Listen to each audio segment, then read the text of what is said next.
Hey everybody, and welcome to a brand new series dedicated to Diana Ross, but this time we are going to focus solely on the RCA years.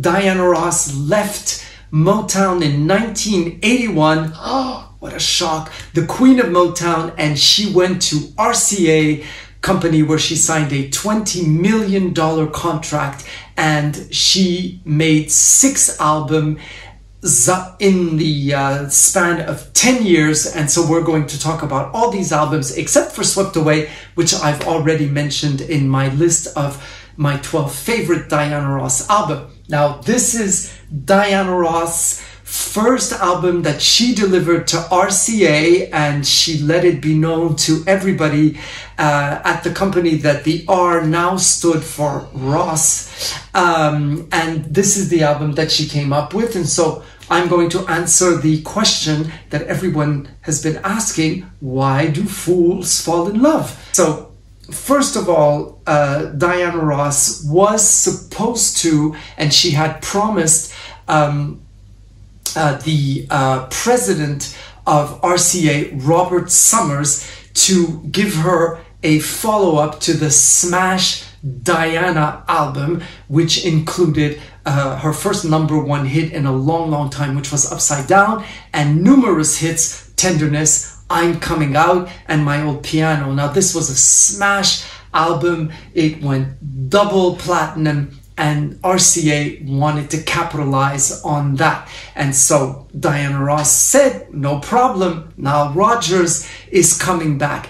However, Nile Rodgers was extremely busy with Johnny Mathis, who he produced an album for, Debbie Harry, who he produced an album for, and also an album for Chic, because they had had such success with Diana that everybody wanted their, an album produced by Chic.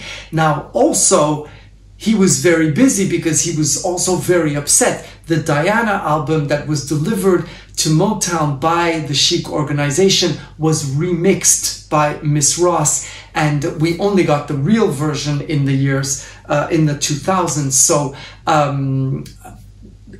they were very upset, Bernard Edwards and Nile Rodgers. So Diana Ross for 1 year kind of stalled, and then finally she said, I'm coming up with an album produced by Diana Ross for Diana Ross Productions. I mean, this was a Diana Ross vehicle package.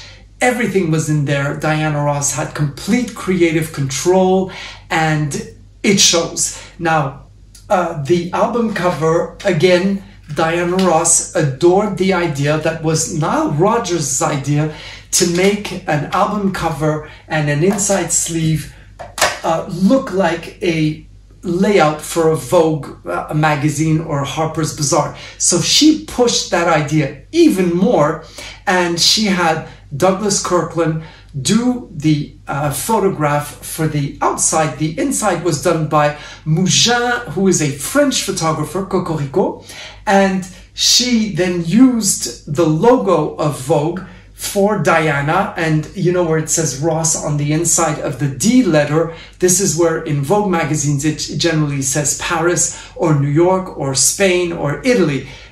So she really used an absolute Vogue logo, and so it really looks like an album cover. And the outfit that she is wearing in zebra, I hope you noticed the effort, is designed by her. It's a kind of a bathing suit. It's made in the sweatshirt fabric, and she designed it, and then she had the picture done. Now the photograph on the inside sleeve, she's all Diana Ross. There's a lot of experimental makeup. She has a white spot right in the middle of her lips to give a fuller, more dimension in her lip, and also to give a shine. She started with that very dark black eye makeup that she continued to experiment with, and it's a glamour shot. She's absolutely beautiful. Now, Diana Ross was a little bit tired with Motown because after the incredible Diana album, they made another half-finished album, which was To Love Again, which had only 5 original songs and then old material. And Diana Ross was not happy with that. And so this was the time for her to leave and to take charge. And she did, and she really made some incredible experiments and also errors, we may say, or not, you know, because in this incredible career, everything she's done is worthwhile. So this album did pretty well. It went up to number 15 in the charts and number 4 in the R&B charts, and it sold pretty well. It went platinum, and the very first song was Why Do Fools Fall in Love, which was a pretty big hit. Now that song is written, and it is from the group Frankie Limon and the Teenagers, and it was, you know, one of these. Diana Ross knew that with this song as a title track, she was going to do no wrong, because obviously it's just, you know, having sung all these songs in the 60s, she knew how catchy these tunes were, and she also knew how many people had taken her songs and turned them into hits again. And so she kind of did this, making no mistakes, but she went a little bit further back. So this is 1955. Now the song is very, very cute. And of course, the very first thing that Diana Ross says in the song is, "Why do birds sing so gay?" And her second song is one of my favorite songs on the albums. I always tell you which ones are my favorite, and it's Sweet Surrender. Now this turns into a song, the music, you have the feeling that you are in a jungle, that there are wild animals that are roaming around, that you're just walking around in this very plush green ambiance, and it's just extremely sexy, very sensual, and you can just imagine Diana Ross wearing this bathing suit, I guess you could call it, with the zebra print. It's just very, very, I have no other way to describe it. It's just the kind of sounds that you hear in the jungle, just absolutely beautiful and very, very sexy. And it's a kind of a love hangover. Not exactly, but it starts that way, very, very slow and very, very sultry.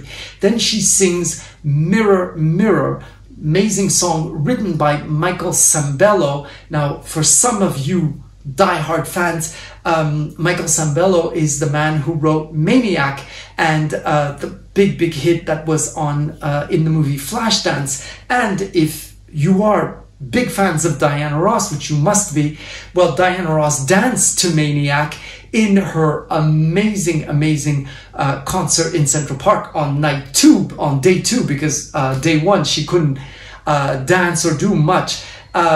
So we know that she just loved that song, and so she ordered a song by Michael Sambello, and he gave Mirror, Mirror. Mirror, Mirror came out as a single, and there was a clip also that came out, and it's just a little bit more of a rock song. You have a guitar solo, an electric guitar solo, and Diana Ross's voice just works beautifully with that, because she can really she has the depth in her voice that she can sing the light music. She could sing, you know, she has that high voice to sing disco, but she also has the deepness to sing rock.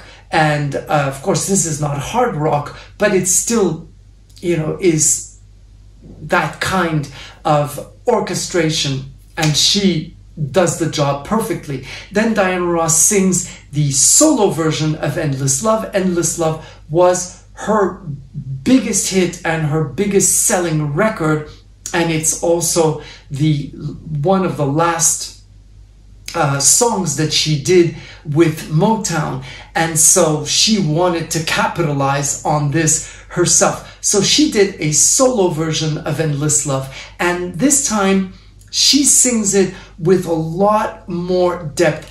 When she sings Endless Love with Lionel Richie, it's a love duet, and Diana Ross does what she does best, is that, you know, with that very high voice, she just envelops that beautiful deep voice of Lionel Richie. But she's, you know, just like a bird, you know, she's all around like an angel. Here, she takes charge and she really, really gives all of the depth to it. Somehow, like Streisand would have taken that song, you know, she's singing it, not anybody else. And she sings it absolutely magnificently, and I just adore it. And a lot of people and the critics of the time said that this version didn't have the charm of the duet, but we know that, you know, we love duets, and duets sell a lot. They sell so much. But this one,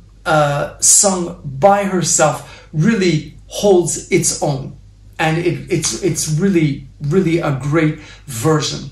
Then we go to side B. Now, of course, there's no more side Bs on CDs, but that's how it was on my cassette in my Walkman when I bought it. And it's the song It's Never Too Late. Get the message, it's never too late. Now, this is what I call, and I always do on my other videos, the message albums of Diana Ross. Diana Ross is a very positive person, and she's always giving out in some of her songs these messages. And this is definitely this type of song. It's never too late, you know, to try again. It's never too late to make it, and, you know, get the message, spread the message. Then Think I'm in Love, which is a ballad, music that you're going to be much more used to, and it is just wonderful for Diana Ross's voice. Think I'm in Love again, and it's just pinpoints just perfectly. And again, here you can tell that she listened to the message of Berry Gordy, who said always make sure that people can hear and understand the lyrics. They can hear and understand what you're saying. And here it's absolutely that. Sweet Nothings is a very cutesy song. You have a very deep, manly voice that whispers to her, and she's, oh, all right, you know. And it's one of those 50s bebop, doo-wop songs, and it's just absolutely cute. Now, you know that Diana Ross was, for her first album with RCA, her entourage was the absolute best. The best musicians, the best photographers, the best production, although she's the producer. Everything is top quality. It's like a Vogue magazine. Everything is just glossy and perfect and just magnificent. And this song is just beautifully produced, greatly written, and it's really a wonderful, wonderful song.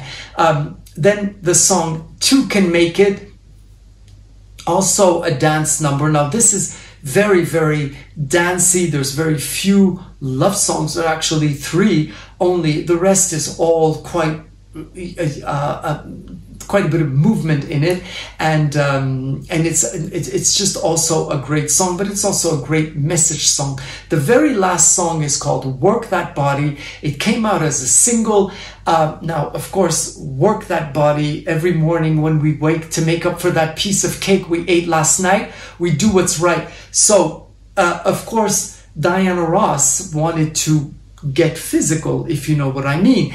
And she asked Paul Jabara to write her a song about body positivity and about sports, because this was the rage and the craze of the time. Hey everyone, sorry, the video got cut off and I took all my things and I'm in the country and this is where I edit my video, so I'm really sorry, but I was almost finished. So as I was saying, the very last song, Work That Body, written by the late Paul Jabara. And of course, Diana Ross wanted to capitalize on all of this sports craze. And with the body that she has, she was completely designated to do so. And this is how she ended her first album for RCA. Now, there was a real fight that began between RCA and Motown. Motown Records started releasing a lot of material, of Diana Ross material, so they did all the greatest hits, which came out at the same time, and they also did a Diana's Duets, which included the Lionel Richie original Endless Love duet. So Diana Ross had to put up quite a fight, and she had to work that body, and that's why we love her so much, because she is somebody who doesn't give up, puts up her dukes, and again, she said to everybody, I ain't been licked. So, well, this was her very first album, and it was quite a success, and I will see you next Sunday with another one of her RCA releases. Thank you so much. Bye-bye.